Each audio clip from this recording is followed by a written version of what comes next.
नमस्कार। मैं RP Sharma Angira channel से आज एक बहुत ही इंटरेस्टिंग विषय बदलते समय में सही वास्तु के बारे में कुछ चर्चा करने आया हूँ। आशा करता हूँ आप मेरी इस चर्चा से प्रसन्न होंगे और ध्यान से सुनेंगे। वास्तु हमारे जीवन का अनिवार्य अंग है।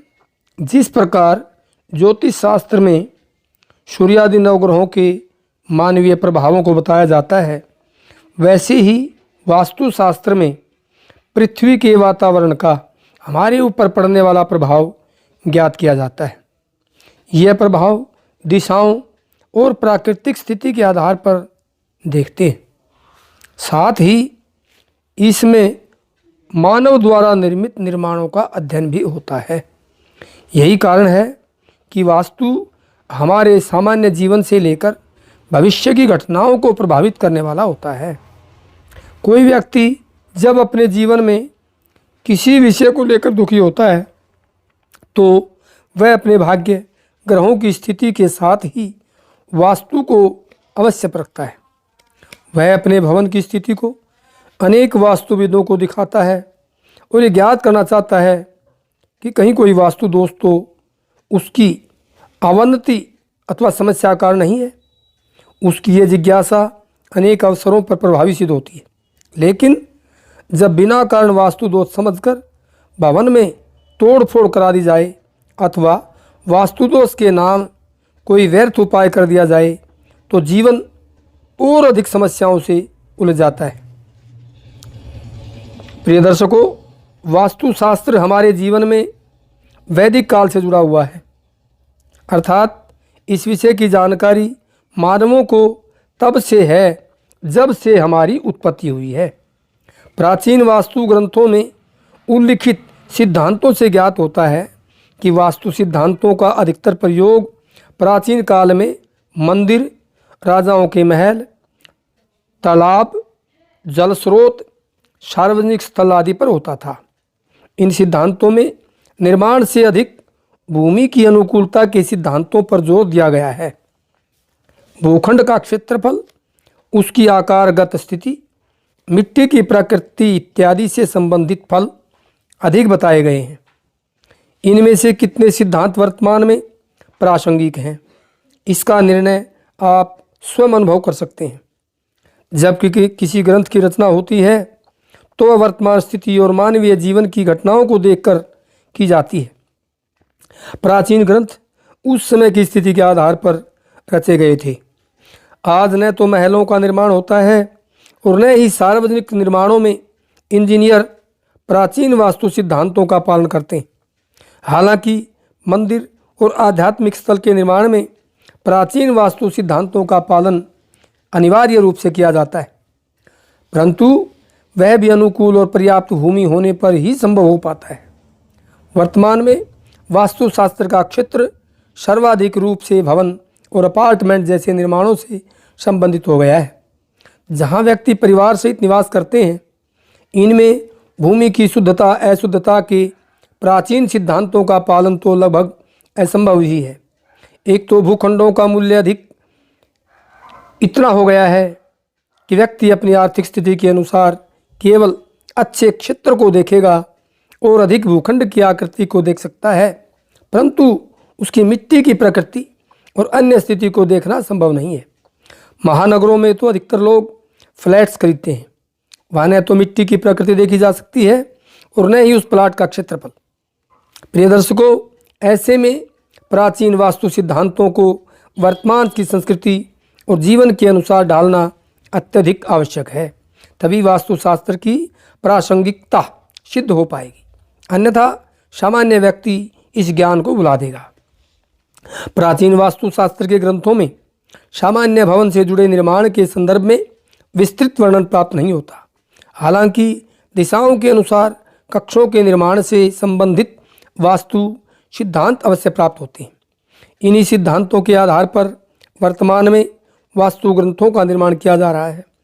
वास्तु सिद्धांतों से महत्वपूर्ण वर्तमान में वास्तु दोषों के परिहार से संबंधित नियमों का पालन है। आज कोई भी व्यक्ति अपने जीवन में किसी नकारात्मक स्थिति को नहीं देखना चाहता। यदि उसके भवन में किसी प्रकार का वास्तु दोष है तो वह उसको येन केन प्रकारेण शीघ्र अनुकूल करना चाहता है। इसके लिए वह अनेक वास्तु विदों से अपने भवन का वास्तु परीक्षण करवाता है। इसलिए वास्तु सिद्धांतों के अतिरिक्त वास्तु दोष निवारण के लिए विभिन्न प्रकार के उपायों की जानकारी होना अति आवश्यक है। प्रिय दर्शकों, समस्त वास्तु सिद्धांतों का आधार दिशाओं पर निर्भर करता है। इसलिए दिशाओं से संबंधित विभिन्न तथ्यों का ज्ञान होना आवश्यक है। यदि हम एक निश्चित दिशा में स्थित वास्तु दोष को अनुकूल करना चाहते हैं तो केवल वहाँ स्थित निर्माण की तोड़ फोड़ करना भी ही पर्याप्त नहीं है, वरन वास्तु पुरुष के शरीर का जो अंग वहाँ आए, उस पर निवास करने वाले देवता तथा उस दिशा के लोकपाल ग्रह देवता एवं स्वामी ग्रह की अनुकूलता भी अत्यधिक आवश्यक है। तभी किसी निश्चित दिशा का वास्तु पूर्ण रूप से अनुकूल हो पाता है। ऐसा अनेक स्थानों पर देखा जाता है कि भवन बनने के पश्चात यदि कोई गलत निर्माण हो जाए तो उसको अनुकूल करने के लिए वहाँ तोड़ फोड़ करवा दी जाती है, परंतु उस स्थान के देवता और लोकपालों की अनुकूलता के लिए कोई उपाय नहीं किया जाता।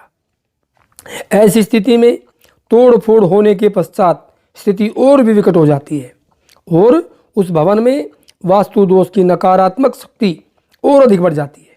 इसलिए जब भी घर में किसी वास्तु दोष का परिहार किया जाए तो इसके लिए किसी श्रेष्ठ वास्तुविद से परामर्श करना आवश्यक है। इस संदर्भ में सही एवं संपूर्ण वास्तु आपके सामने सूक्ष्म अति सूक्ष्म रूप से मैं प्रस्तुत करूंगा। वर्तमान वास्तु सिद्धांतों का प्रतिपादन ही वास्तुशास्त्र के सूक्ष्म तथ्यों का ऐसा विवरण प्रस्तुत करती है जिसका अवलोकन करने के पश्चात आप अनुभव करेंगे कि वास्तव में वास्तुशास्त्र क्या है और उसे किस प्रकार हम अपने जीवन में उतार सकते हैं। वास्तुशास्त्र के प्राचीन सिद्धांतों के साथ ही व्यवहारिक तथ्यों का अध्ययन किया और अनेक वास्तुविदों से मिलकर इस बारे में जानकारी मैंने थोड़ी थोड़ी एकत्रित की है। मैंने अनेक भवनों और अन्य स्थानों का वास्तु परीक्षण कर ये देखा कि किस प्रकार किसी निर्माण के द्वारा वास्तु दोष उत्पन्न होते हैं और वे अपना दुष्प्रभाव देते हैं। उनके निवारण से संबंधित अनेक उपायों को समझने का प्रयास किया और जो उसमें ठीक सिद्ध हुए उन सभी का विवरण मैं बताने की कोशिश करूंगा। इस विषय पर एक ऐसी विचार करने की मैंने सोची कि मैं दर्शकों के सामने वास्तुशास्त्र का श्रेष्ठ एवं व्यवहारिक ज्ञान प्रस्तुत कर सकूं। आशा करता हूं आप मेरे इस ज्ञान को सुनकर भवन भूमि अथवा निर्माण से संबंधित वास्तु को देखकर ये ज्ञात कर सकेंगे कि इसमें किसी प्रकार का वास्तु दोष तो नहीं है और यदि वास्तु दोष हो तो उसका सरलता से परिहार भी कर सकें।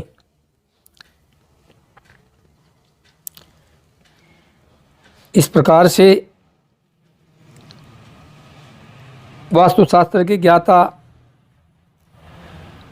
न होने के उपरांत भी मैं इस विषय पर अनेक पुस्तकों की सहायता व